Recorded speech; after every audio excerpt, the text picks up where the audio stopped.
আমি সংসার করতে চাই, তারা তালা দিয়ে রেখেছে। স্বামীর সঙ্গে সংসার করার দাবিতে স্বামীর বাড়ির সামনে অবস্থান নিয়েছেন এক তরুণী।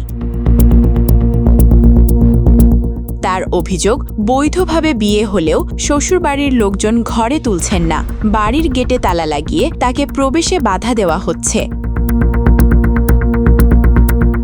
ভুক্তভোগী তরুণী জানান, তিনি কোনো মামলা করতে চান না, বরং স্বামীর সঙ্গে সংসার করাই তার একমাত্র ইচ্ছা।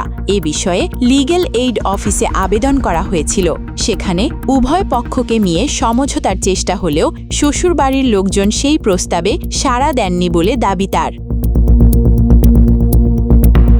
তিনি বলেন, আমি সংসার করতে চাই, বারবার বাড়িতে আসি, কিন্তু তারা তালা খুলে না, উল্টো আমার বিরুদ্ধে থানায় মিথ্যে অভিযোগ দেয়। যতক্ষণ পর্যন্ত আমাকে ঘরে উঠতে না দেবে ততক্ষণ আমি এখানেই থাকব।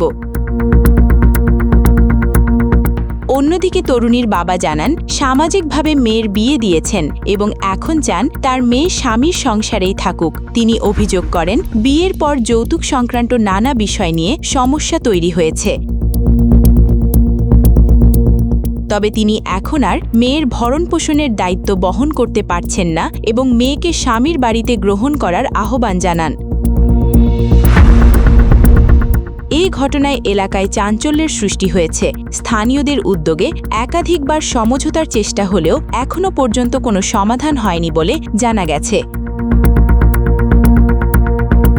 তবে শ্বশুরবাড়ির পক্ষ থেকে এ বিষয়ে কোনো আনুষ্ঠানিক বক্তব্য পাওয়া যায়নি। ঘটনাটির বিষয়ে সংশ্লিষ্ট কর্তৃপক্ষের হস্তক্ষেপ কামনা করেছেন স্থানীয়রা। আমি সংসার করতে চাই, তো তারা তালা দিয়ে রেখেছে, তাই এজন্য এখানে বসে আছি। যতক্ষণ না করবে এখানে বসে থাকবো। মামলা টামলা কিছু করিনি।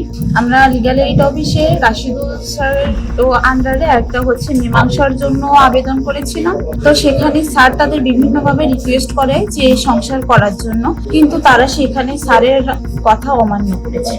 সংসার করতে চাই, আমি ভিতরে যেতে চাই।